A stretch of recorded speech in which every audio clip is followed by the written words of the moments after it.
In 2019, a 42-year-old woman who hadn't left her bedroom in 3 years forged her father's signature on a power of attorney document, walked into a real estate office, and tried to sell her parents' house while they were still living in it.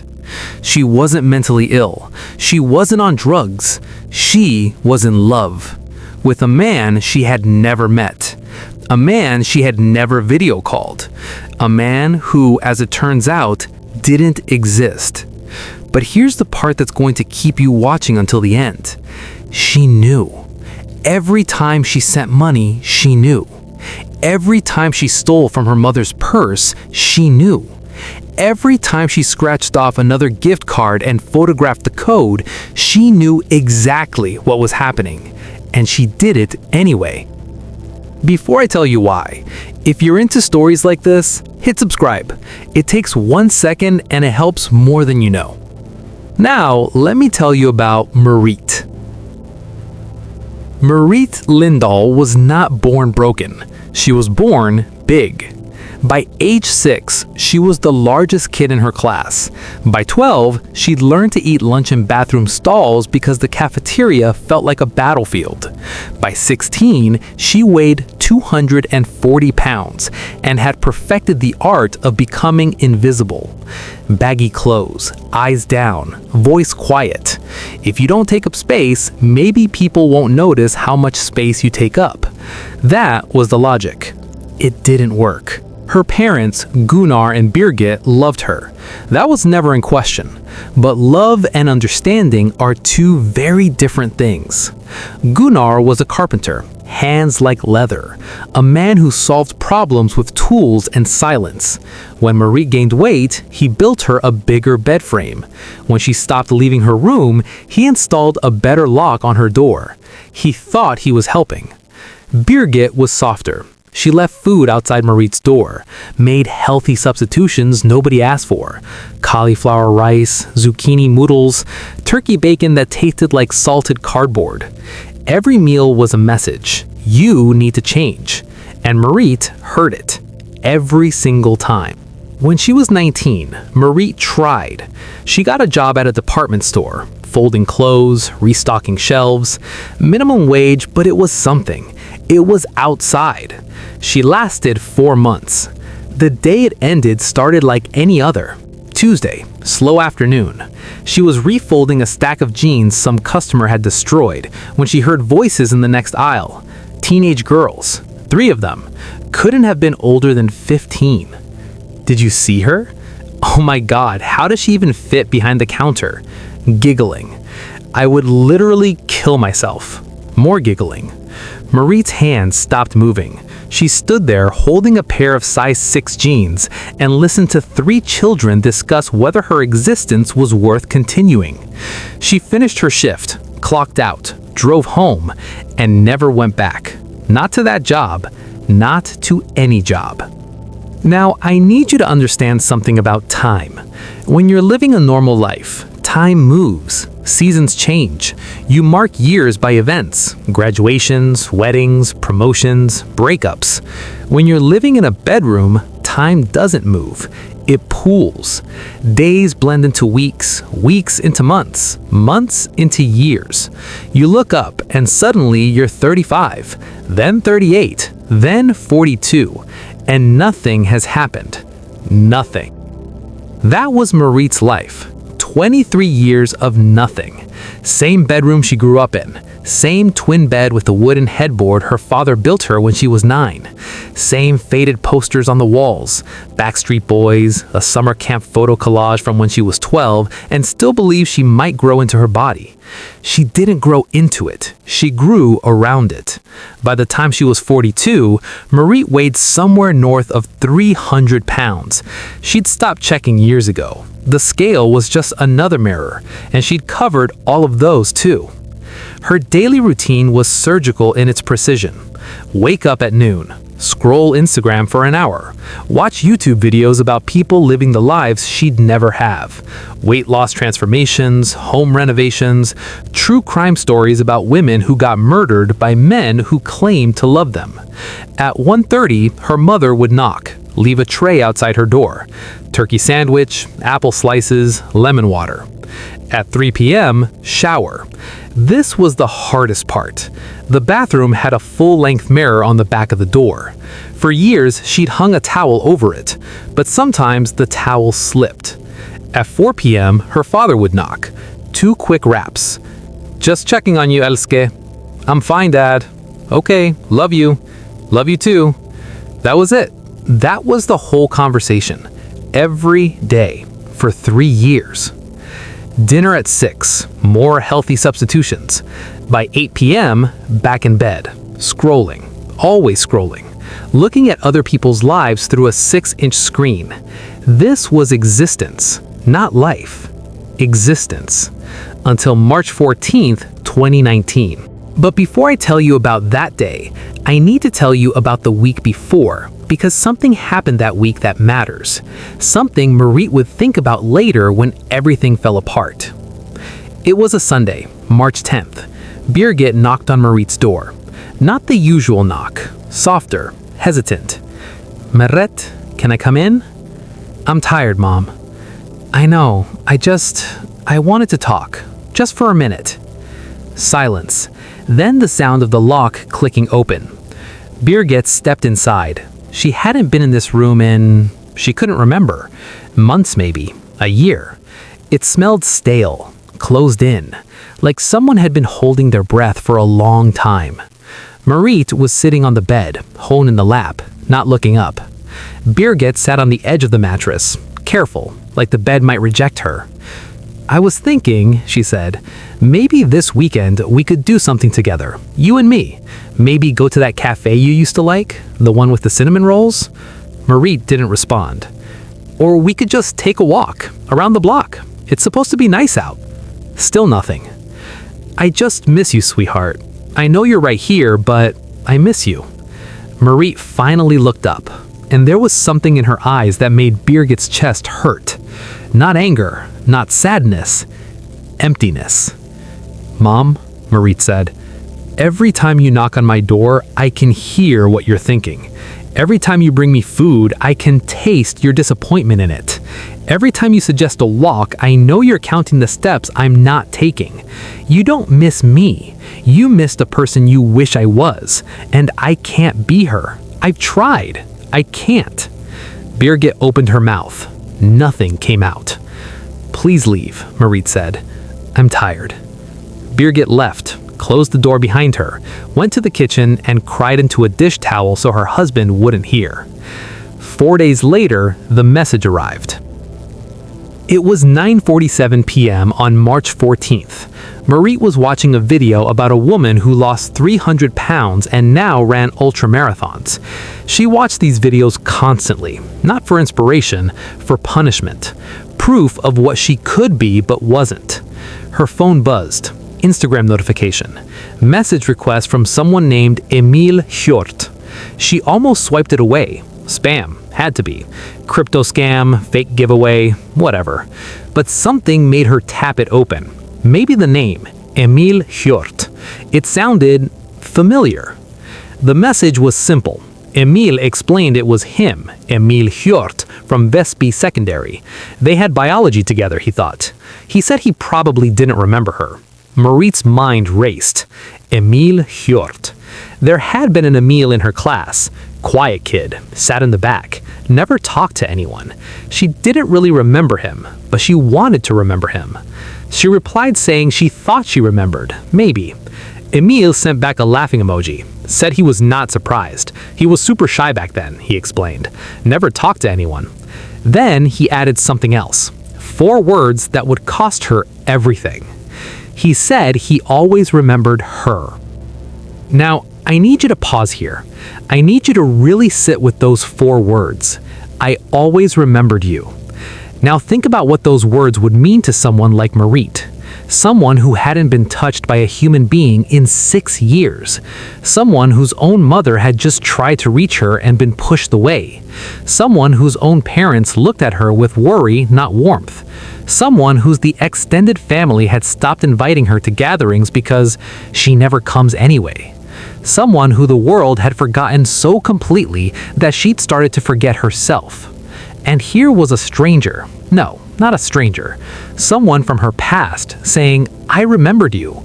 Not a version of you, not who you could become. You. Do you understand what that does to a person? Do you understand how that becomes a hook in your chest that you'd let someone drag you anywhere with? No, then you've never been truly lonely, and I hope you never are. Merete clicked on his profile, Emil Hjort. The photo showed a man in his mid-40s, graying at the temples but not in a bad way, kind-eyed. A little overweight himself actually, soft around the middle. Dad bod. Real looking. One photo showed him on a boat, holding up a fish, grinning. Another showed him on a beach with a golden retriever. Another was just a sunset, no caption. 847 followers, following 312. Not too many, not too few. Normal. His bio read, engineer, dog dad, trying to figure it all out. Merete studied every photo for probably 20 minutes. He looked normal. He looked like someone who might actually remember her from biology class. He looked like someone who might actually think she was worth remembering. She went back to the messages, and she started typing. They talked for 3 hours that first night. It started with shared memories, some real, some probably invented. Do you remember Mr. Hendrickson, the one with the lazy eye? Oh my God, yes. He always smelled like coffee and cigarettes. And that time he fell asleep during our exam and started snoring? Laughter. Actual laughter. Merete couldn't remember the last time she'd laughed. Then the conversation shifted. Emil said he wanted to be honest with her, said he wasn't usually this forward, but he'd always had a crush on her back then. Merete's response was immediate, reflexive, defensive. She said no he didn't, like the very idea was absurd, like it was a joke she wasn't in on. But Emil pushed back. He said he really did. Said she was always so quiet, but he could tell there was so much going on behind her eyes, like she was thinking about things nobody else was thinking about. Then he used the word. He said he thought she was beautiful. Beautiful. Merete stared at her phone. When was the last time someone called her beautiful? She genuinely could not remember. Maybe never in her entire life. She replied saying that was really sweet, but she didn't think he'd say that if he saw her now. Emil asked what she meant. Merete explained she'd changed a lot, not in good ways. Emil replied saying he doubted that. Merete had to trust him. And then Emil said something that wrapped around her heart and squeezed. He said he wasn't 18 anymore either. Said he had gray hair and a belly. Reminded her they weren't kids anymore. Then he said that stuff doesn't matter. She didn't respond. She just lay in bed, phone pressed to her chest, heart pounding like she was 16 and someone had just passed her a note in class. For the first time in years, decades maybe, she felt something. Hope. Stupid, reckless, beautiful hope. The most dangerous feeling in the world. Over the next 3 days, they messaged constantly. Good morning texts, good night texts, random thoughts throughout the day. I just saw a dog that looked like my neighbor's ex-wife, lol. What does that even mean? I don't know, but it made me think of you. Merete found herself smiling at her phone, laughing out loud, typing responses with a speed she didn't know she still had. Her mother noticed. You seem different lately, Merete. Do I? You're smiling more. Is everything okay? Merete remembered the conversation from 4 days ago. Her mother crying in the kitchen, the dish towel she thought no one heard. For a moment, she almost said something. Almost told her about a meal, almost opened the door. But then she thought, no, this is mine. The first thing that's been mine in 20 years. I'm not sharing it. Not yet. Maybe not ever. I'm just feeling better, Mom. Oh, that's wonderful, sweetheart. Birgit smiled. A real smile. The first one Merete has seen on their face in months. And Merete felt a tiny stab of something. Guilt, maybe. Or grief. She pushed it down, went back to her phone, back to Emil. On day 3, Emil asked for a photo. He said it was weird, said she didn't have to, but he just wanted to see what she looked like now, wanted to know who he was talking to. Merete's stomach dropped. This was it. The moment of truth. The moment he'd see what she really looked like and disappear forever. But she couldn't say no. She couldn't let the dream die without at least trying. She got out of bed. Actually got out of bed before noon for the first time in months. She showered, did her hair, dug out makeup she bought 3 years ago and never opened. Then she stood in front of the bathroom mirror, the one she usually kept covered, and she looked, really looked. Her face wasn't terrible actually. Round, yes. Double chin, yes. But her eyes were nice. She had her mother's eyes, blue-gray like the sea before a storm. She took the photo from an angle, just a face, soft lighting from the window. It was the first photo she'd taken of herself in 7 years. Her finger hovered over the send button for a full minute. Then she pressed it, and waited, and waited, and waited. The response came 30 seconds later, but it felt like 30 years. Emil just said, wow. Then another message. He said she was even more beautiful than he remembered. Then another. He said those eyes.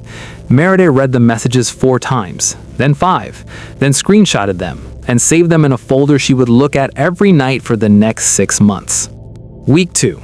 They'd moved from messaging to voice calls. Emil explained he was working on an oil rig in the North Sea. 12-hour shifts, hard work, but the money was good. He was saving up for something. He wasn't sure what yet. Maybe a house, maybe travel, maybe a life that didn't feel so empty. I know what you mean, said Merete. I thought you might. His voice was warm, a little scratchy. He said it was from the salt air on the rig.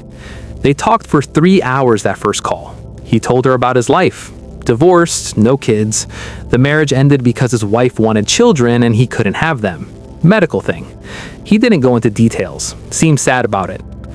I always wanted to be a father, he said, but I guess it wasn't meant to be. Merete found herself saying something she hadn't planned. I think you would have been a good one. He was quiet for a long moment. Then he said, that was the nicest thing anyone had told me in years. The calls became ritual. Every night at 9 p.m. her phone would ring, and for 2, 3, sometimes 4 hours, she wasn't alone. She wasn't the fat girl in the bedroom. She wasn't the problem to be solved. She was just Merete, someone Emil was falling for, someone who mattered. Her eating changed. Not consciously, she just wasn't as hungry. Love does that sometimes, fills you up in other ways. She started waking up earlier. The time difference meant mornings were when Emil could message between shifts. She started caring again about what she wore, about how she smelled, about whether there was food stuck in her teeth even though he couldn't see her. For the first time in 20 years, Merete Lindahl was living for something other than the next day. She was living for him. Week 3. Birgit tried again. It was a Wednesday evening. Merete had just gotten off the phone with Emil. 2 hours of talking about nothing and everything. She was glowing, actually glowing. Birgit knocked on the door. Merete, dinner's ready. I made pasta, real pasta, with that sauce you used to like when you were little. A pause. I thought maybe you could eat with us tonight at the table. It's been so long since we all sat together. Merete looked at her phone. Emil had just sent a good night message, a heart emoji, the first one he'd ever sent. Not tonight, Mom. Oh, Birgit's voice was small. Okay, I'll just leave a plate outside. Thanks. Footsteps retreating. Merete saved the heart emoji to her folder and didn't think about her mother at all. Week 4. They'd been talking for almost a month now. Every day, multiple times a day. Emil had started saying I love you at the end of every call. Casual, easy, like it was the most natural thing in the world. Merete said it back, and meant it. God help her, she meant it. Week 5. The call started normally. How was your day? I miss you. I can't wait to meet you in person. Then Emil's voice changed. Merete, I need to tell you something, and I'm embarrassed to even bring this up. Her heart seized. This was it. He'd met someone else. He'd realized she wasn't worth it. The dream was over. What is it? It's nothing bad. There's been an issue with my payroll, some administrative thing with the oil company. My salary's delayed for 2 weeks, and I'm running low on funds up here. Relief flooded through her, then confusion, then concern. Oh no. I hate asking this, I really do. But was I wondering, could you maybe lend me a small amount? just to get through until my check comes. I'll pay you back the moment it arrives." She didn't hesitate. "How much do you need?" "Would 500 be too much?" $500. Merete had about 3,000 in her savings, disability checks that had accumulated over the years because she never spent money on anything. "I can do that," she said. "Merete," his voice cracked. "You're an angel. I mean it. I don't deserve you." "Stop it. You do the same for me." "I would. I really would." He explained the money situation. Regular bank transfer wouldn't work. His accounts were frozen because of the payroll issue, some technical thing, bureaucracy. But there was another way. Gift cards. She could buy them, scratch off the codes, photograph them, send them to Emil. There was a conversion service that would get the money to him. Complicated, but it worked. The next morning, Merete did something she hadn't done in 4 months. She went to a store, an actual physical store. She walked past the looks, past the stares, past the teenager at the checkout who barely glanced at her as she bought $500 gift cards. She scratched off the codes in the parking lot, photographed them with shaking hands, sent them to Emil. His response came immediately. He said he was going to marry her someday. He called her Merete Lindahl like it was the most beautiful name in the world. She laughed, dismissed it, said he was being ridiculous. But she screenshotted that message too, added it to the folder, looked at it every night before she fell asleep. Now, this is the moment where the story is supposed to change. This is where the victim wakes up, Google's romance scam, recognizes the signs, feels foolish but relieved. That's the Hollywood version. That's the version that makes you feel safe. That's not what happened. It was 3 a.m., week 6. Merete couldn't sleep. Something had been bothering her. A splinter in her brain she couldn't quite reach. She opened her laptop, typed Emil Horth into Google. Nothing. No LinkedIn, no Facebook, no professional listings. Just random people with similar names in random countries. She tried reverse image searching his photos. The bow, the dog, the sunset. Nothing. The images didn't exist anywhere else on the internet. That should have been a relief. It meant they were real, original, his. But somehow it didn't feel like relief. She closed the laptop, told herself it was nothing, went back to bed. But the splinter remained. Week 7. Emil needed more money. $1,500 this time. He'd injured his hand on the rig, needed surgery. His company insurance wouldn't cover it until the paperwork cleared, which could take months.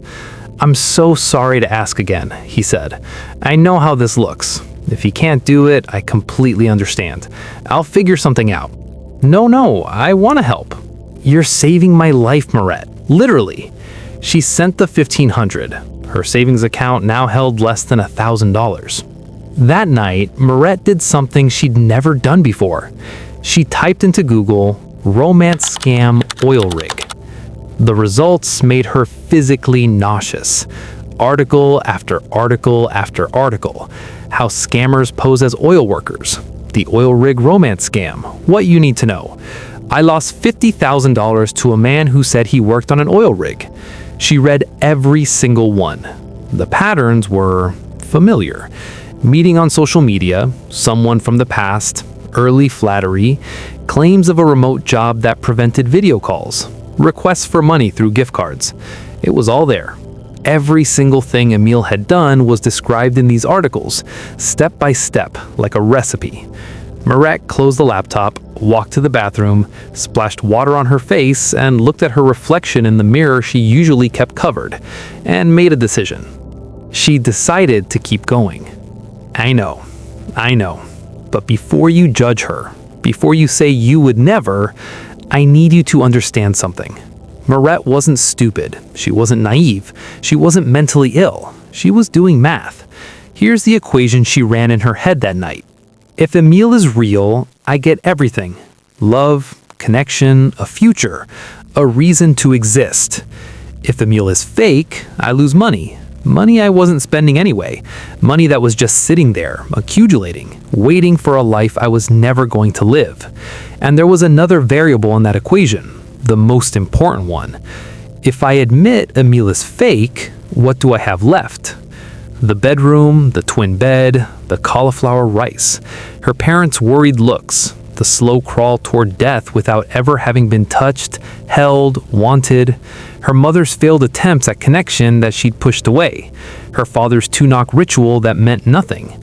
The scam was horrible, but the truth was worse, so she chose the scam, consciously, deliberately, knowing. Week 8. Something happened that should have ended everything. Emil sent a video. "I finally got enough signal to send this," he wrote. "I wanted you to see my face. For real. I miss you so much." Merete's heart exploded. A video. Real proof. Moving images. His voice synced to his face. She pressed play with trembling fingers. And there he was, Emil, on what looked like an oil rig. Metal railings behind him, gray sky, wind in his hair. "Hey, beautiful. I just wanted to tell you I'm thinking about you. I can't wait to hold you. Soon, okay? Soon." The video was 15 seconds long. She watched it 11 times, cried the first 3. But on the 4th viewing, something nagged at her. The lighting. Emil had told her he was working night shifts this week, 6 p.m. to 6 a.m. He complained about it just yesterday. But in the video, the sky behind him was bright. Daylight. Midday maybe. And the wind? He said the North Sea was brutal this time of year. Freezing. Everyone bundled up constantly. But in the video, he was wearing a light jacket. No hat, no gloves. It looked almost warm. Merete paused the video, stared at it, felt the splinter in her brain push deeper. Then she clicked out, saved the video to her folder, and told herself it was nothing. Time zones, weird weather, pre-recorded from last week. There were 100 explanations. She didn't need to find them, she just needed to believe. That night, on the phone, she almost asked about it. "I loved the video. It was so good to see your face." "I'm glad. I wish I could send more, but the signal is so bad up here." "Yeah, it looked nice actually. The weather, I mean, in the video." A pause. Just a half second too long. "Oh, that was from last week, before the storms hit. I meant to send it earlier, but couldn't get the signal." "Right, that makes sense. Is everything okay? You sound distant." "No, I'm fine. Just tired." "Okay, get some sleep, beautiful. I love you." "I love you too." She hung up, lay in the dark, and felt the splinter grow. The next morning, she should have reverse image searched the video. She should have asked for a live video call. She should have pushed. Instead, she sent another message. She told him she missed him, said she couldn't wait to meet him, asked when his paycheck was coming. He said soon, any day now. He couldn't wait to pay her back and take her somewhere nice. And the splinter stayed. But it didn't grow anymore, because she wouldn't let it. Week 9. Emil needed $3,000. He said it's for the ticket, to fly to you. My company will reimburse me when I return, but I need to buy it now. Merete, I want to hold you. I want to look into your eyes. Don't you want that? Yes, she whispered, more than anything. Then please, help me come to you. Merete had $800 left. $800, after 20 years of saving. She sat in her room for an hour doing the math. $800 wasn't enough, not even close. She needed $2,200 more. She thought about credit cards. She didn't have any. She thought about loans. No bank would approve her. No job, no assets, no credit history. She thought about her parents. That evening, Merete walked downstairs. Mom, can I borrow the key cards? I need to run an errand. Birgit looked up from the television, surprised but pleased. Of course, sweetheart. They're on the hook by the door. Merete took the keys, but before she left, she slipped into her parents' bedroom, found her mother's purse on the dresser, counted the cash inside. $400. Grocery money. Emergency money. Money her mother had saved from somewhere. Merete remembered the pasta dinner, the real pasta, the sauce from when she was little. Merete remembered her mother's voice outside the door, small, hopeful. She took the money anyway, all of it. Then she remembered something. Her father kept an emergency credit card in his desk drawer. She'd seen it years ago, never used, still active. He told her the PIN once in case of emergencies. She found the card, memorized the numbers, and drove to 3 different stores. At each one, she bought $1,000 in gift cards. The total came to $3,000. her remaining savings, her mother's cash, her father's credit. She scratched off every code, photographed every card, sent everything to Emil. And she didn't feel guilty. She felt powerful, like she was finally doing something for herself, like she was finally taking control of her own life, even if that life was a lie. 3 days later, Emil vanished. No messages, no calls, nothing. Merete sent message after message. She asked if everything was okay, asked if he got the ticket, said she was getting worried, begged him to just let her know he was okay, said his name over again, then just, please. Nothing. For 5 agonizing days. She barely ate, barely slept, barely moved. Her mother knocked on her door with the lunch tray. "Merete, sweetheart, are you all right?" "I'm fine. Leave it outside." "You don't sound fine." "I said I'm fine." Footsteps retreating. Silence. More silence. Then on day 6, a message. Emil apologized, said there was an accident on the rig, explosion in the engine room. He'd been in the hospital unconscious for 3 days. No phone, no way to reach her. He was so scared he might never talk to her again. Then he said he loved her. Said it twice. Relief crashed in Merete like a wave. He was okay. He still loved her. Everything was going to be fine. The splinter in her brain tried to speak up. She pushed it down, drowned it out, went back to sleep with her phone pressed against her heart. Over the next 3 months, this pattern repeated. Emil would need money. Merete would find the way to get it. He would disappear. Merete would panic. He would return with an explanation. She would forgive him. And the number kept climbing. 5,000, 8,000, 12,000. She stole from her mother's purse 3 more times. She maxed out her father's credit card. She sold her laptop, her old jewelry, the coin collection her grandfather left him when he died. Everything went to gift cards. Everything went to Emil. By month 4, she was $27,000 in debt to a man she had never met, and she still believed. Or rather, she still chose to believe. There's a difference between those two things. The first is ignorance. The second is something else entirely. It was Gunnar who found out first. He opened his credit card statement and saw $15,000 in charges he didn't make. Gift cards, hundreds of them, from stores all over the region. He walked into Merete's room without knocking for the first time in years. "What is this?" He held the statement in front of her face. Merete's blood turned to ice. I don't know what you're talking about."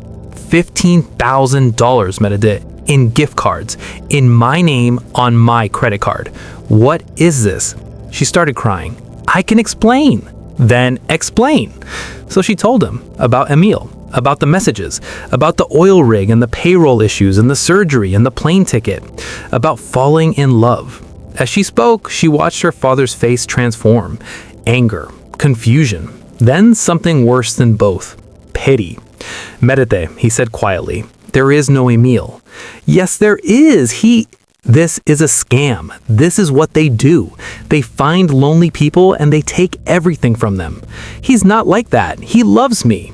He doesn't exist. He's probably some man in a call center somewhere talking to 50 women just like you. 100, reading from a script. Stop it." She was screaming now, standing up for the first time in she didn't know how long. "You don't know him. You don't know what we have. You don't know anything." Gunnar shook his head. Then he said the words, the ones that would break her. "Merete, who would love you? Look at yourself. Look at your life. Did you really think someone was going to come rescue you? This is what happens when you hide from the world for 20 years. You become a target. You become prey." He left, closed the door behind them, and Merete sat on her bed, shaking. Not because he was wrong, but because she'd already thought every single thing he just said, 1,000 times, and she'd sent the money anyway. 2 weeks after the confrontation, something shifted. Her parents started leaving together.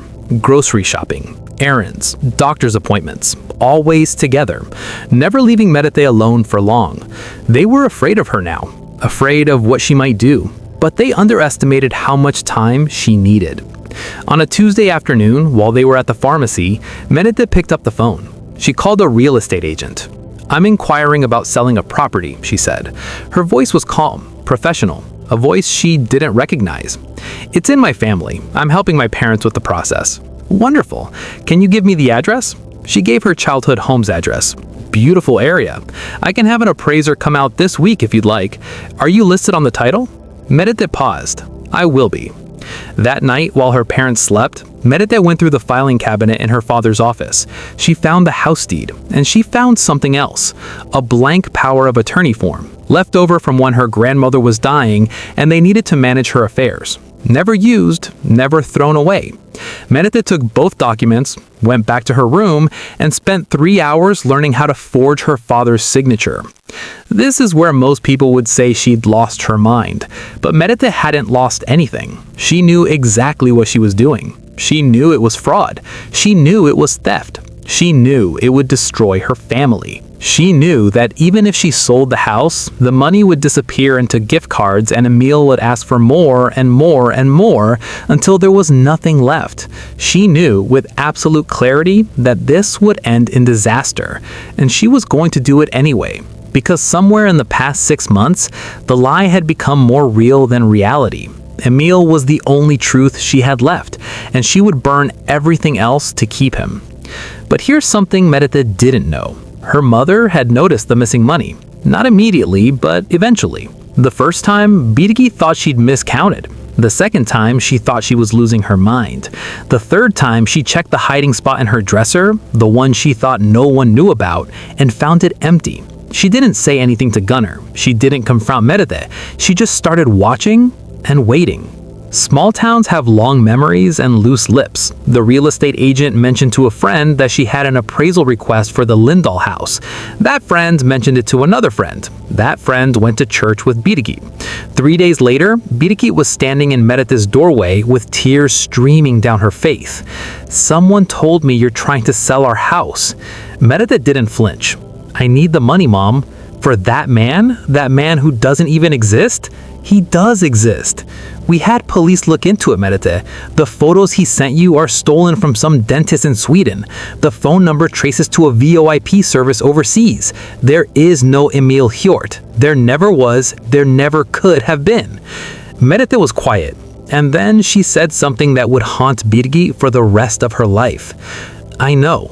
"You what?" "I know he's probably not real. I've known for months, since the first time he asked for money maybe, since that video that didn't make sense. I just don't care." "You don't care? You stole from us. You lied to us. You tried to sell our home." "Because at least when I'm talking to him, I feel like a person." Birgi opened her mouth, but nothing came out. "When was the last time you made me feel like a person, Mom? When was the last time Dad did? When was the last time anyone looked at me and saw something other than a problem to be solved, a weight to be lost, a life to be fixed?" She was crying now. Both of them were. "You tried, Mom. I know you tried. The pasta dinner, the walks, the knocks on the door that got quieter and sadder over time. Your mother never asked you to try harder. She just wanted you to come to dinner." The wall cracked. Then it crumbled, and under it was something she hadn't felt in months. Rage. Not at Emil, at herself, for knowing better and doing it anyway. That night, Merete did something she hadn't done in years. She walked downstairs. Her parents were in the living room, not watching TV, not talking, just existing in the same space, the way families do. "Mom, Dad." They looked up, braced themselves. "I need to show you something." She handed them her phone, unlocked, open. Every message, every conversation, every photo Emil had sent, every code she'd scratched off. Every lie she told herself. "This is all of it," she said. "I know it was fake. I think I always knew, from the beginning maybe, but I couldn't stop. I didn't want to stop." Her father's face was stone. Her mother was crying again. "I stole from you. I lied to you. I tried to take your house while you were still living in it. And I don't know how to fix any of it. I don't even know if I want to fix it. That's the scary part. Part of me still wants to message him. Right now, even after everything, even after this." Gunnar spoke first. "Then why are you telling us?" "Because I don't want to want that anymore. And I think I need help. Real help. Not a tray of food outside my door, not healthy substitutions, not walks after dinner. help. Professional help. The kind I should have gotten 20 years ago. She looked at her mother. And Mom, I'm sorry for pushing you away, for all those times you tried and I just shut you out. You weren't perfect, neither was Dad, but you were there, and that's more than Emil ever was. Silence. Long silence. Then Birgit stood up, walked across the room, and for the first time in maybe a decade, she hugged her daughter. Not carefully like she might break, not gently like she was something to be managed, really hugged her, tight, warm, real. And Merete sobbed, harder than she'd cried since she was a child, into her mother's shoulder, for a long, long time.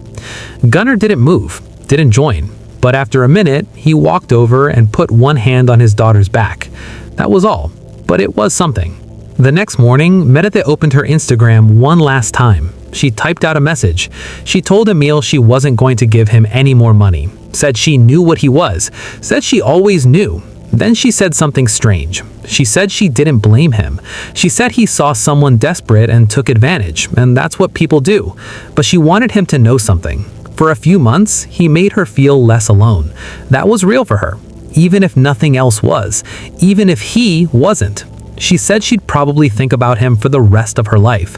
She said that was pathetic. She said she knew it was pathetic, but there it was. She said goodbye, called him Emil, then added, or whatever your actual name is.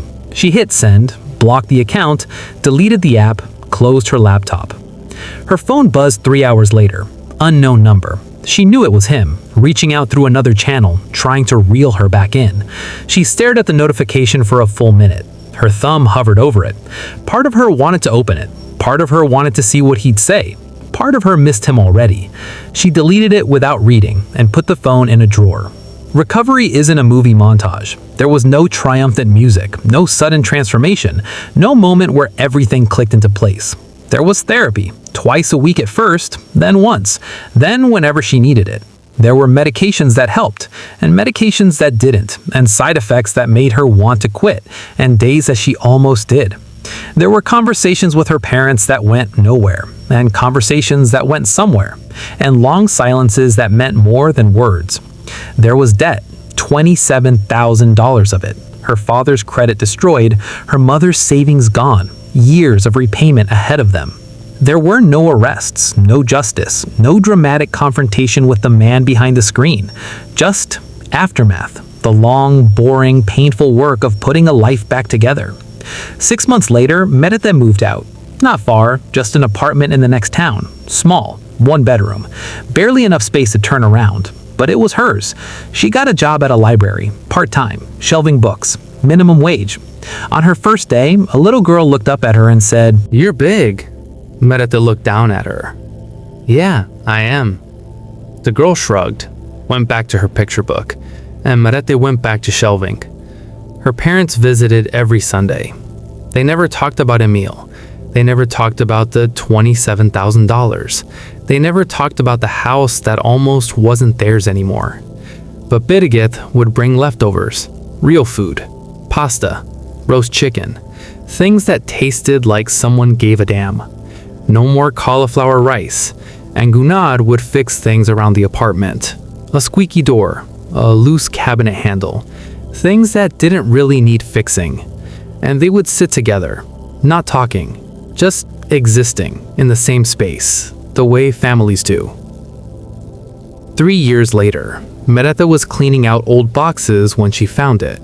The photo, the one she'd sent to Emil. Her face angled just right.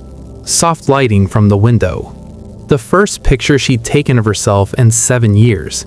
She looked at it for a long time. Then she looked in the mirror.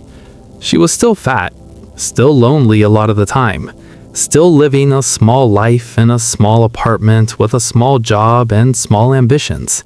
But there was something different in her eyes, something quieter, something that hadn't been there before. She couldn't name it exactly, but it felt like hers. She threw the photo away, didn't look back, went to bed. The last time I checked, accounts like Emil Hewitt's were still active. Different names, different photos, same patterns. Someone out there right now is reading a message from a stranger that says, "I always remembered you." Someone is wondering if it's too good to be true. Someone is doing the math in their head. Loneliness on one side, risk on the other. And they're deciding. I can't tell you what to do if you find yourself in that situation. I can't promise you'll make the right choice. Because the thing about loneliness is, it doesn't make you stupid. It makes you hungry. And hungry people eat whatever's put in front of them, even if they know it's poison, especially then. Stories like this are more common than people realize. So if you've been through something similar and feel comfortable sharing, you can leave a comment below or send your story privately to the email in the description. All stories stay anonymous.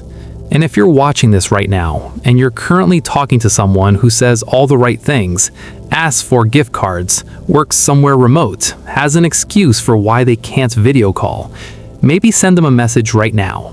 Ask for a live video call, a real one. See what happens. Because knowing isn't the same as stopping, and stopping is the only thing that matters. New scam stories every week. Subscribe to follow along.